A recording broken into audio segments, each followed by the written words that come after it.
The invisible line follows Ethan Patel, a young boy navigating his first year at a new suburban school where social divisions are subtle but rigid. Though no rules are posted, Ethan quickly notices that students sit, play, and interact along invisible boundaries, lines drawn not in chalk but in fear, habit, and unspoken bias. Through small acts of courage, friendship, and persistence, Ethan begins to challenge these boundaries. By inviting a hesitant classmate to play soccer and connecting with others across the divides, he learns that invisible lines may exist, but they are not unbreakable. This story explores the subtle ways prejudice and social segregation appear in everyday life, the power of choice and agency, and the importance of empathy and inclusion. The invisible line encourages readers to recognize and question social boundaries, showing that courage and connection can reshape communities, one small step at a time.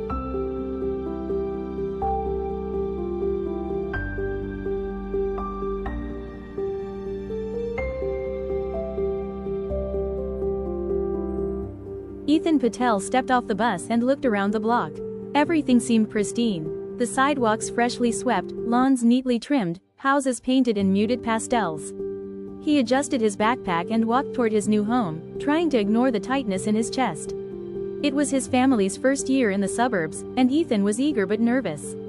His parents had promised this move would give him access to better schools and safer streets. But all Ethan could notice were the quiet signals: which kids played where, which doors were open, and which neighbors didn't look up as he passed.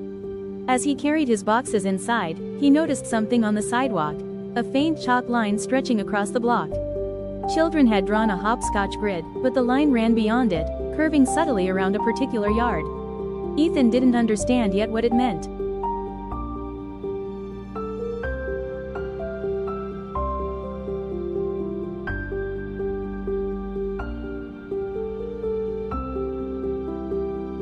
The first day at school was overwhelming. Ethan walked through the hallways with his new schedule clutched in his hand.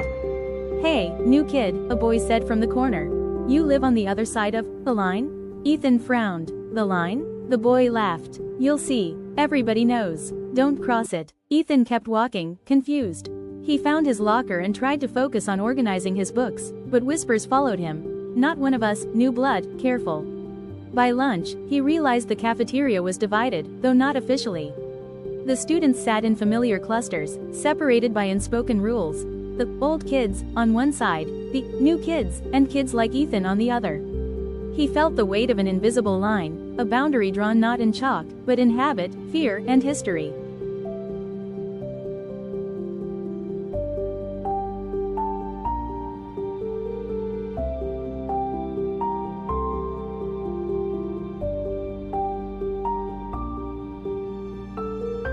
One afternoon, Ethan decided to sit at the edge of the line. He unpacked his lunch, hoping no one would notice. A girl named Claire approached. "Why are you sitting here?" I didn't know where else to go," Ethan said. Claire studied him, her eyes narrowing. "That's not really, where you belong." Ethan felt his stomach knot.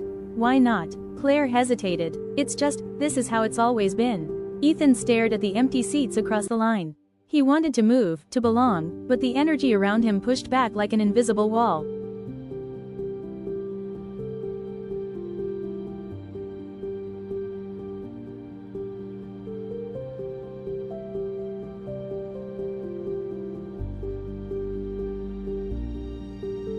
Days passed, and the line became a mental map in Ethan's mind. Every hallway, every staircase, every playground game had rules he had to navigate. He noticed microaggressions, the small, subtle ways people enforced the line. A smile that didn't reach the eyes, a chair scooted away, a whisper passed too loudly. At home, he told his parents. "It's like, they've drawn a line and I'm not supposed to cross it." His mother frowned. "Ethan, sometimes people fear what they don't understand. But that doesn't mean you have to accept it." His father added, "The line is invisible. But courage is visible. You decide which side you stand on."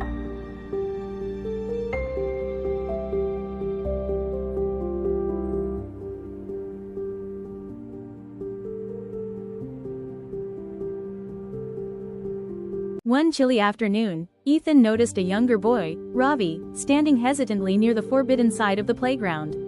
He was holding a soccer ball, unsure whether to join the other kids or retreat. Ethan walked over. "Hey, want to play?" Ravi looked uncertain. I'm not supposed to." Doesn't matter, Ethan said. Lines aren't real. We can make our own game. They started playing. A few kids watched, hesitant. Some laughed nervously. Slowly, a few others joined. The line didn't disappear that day, but it bent, stretched, and blurred.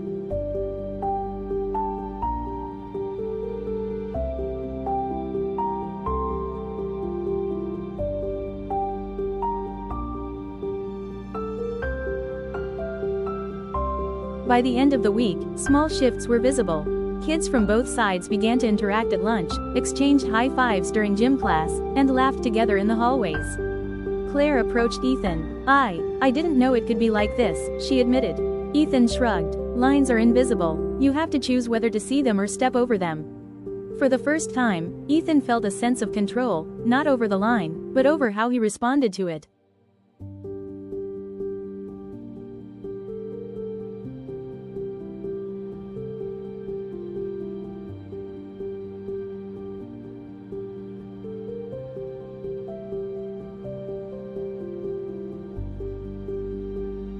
That evening, Ethan drew the playground on a piece of paper. He sketched the hopscotch, the benches, and the faint chalk line. Then, in bold colors, he added kids crossing it freely, holding hands, kicking soccer balls, laughing. The line remained, but so did choice. Boundaries exist, yes, but they are not immovable. Courage, friendship, and understanding can redraw them. Ethan smiled, realizing that the invisible line could no longer define him.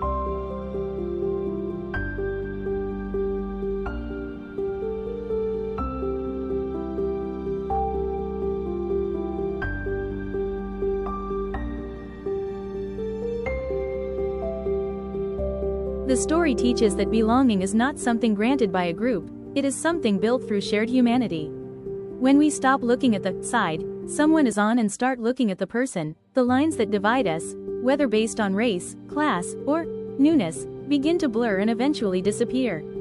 Boundaries are often drawn by those who are afraid.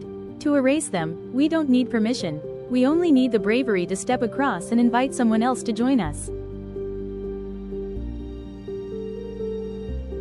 As Ethan folded his drawing, a gentle breeze seemed to carry a quiet message across the invisible line. A message for you, the reader. If Ethan's story touched your heart, like it to show your courage, share it with others who might need to step beyond their own lines, and subscribe to join this community where boundaries are challenged and friendships grow.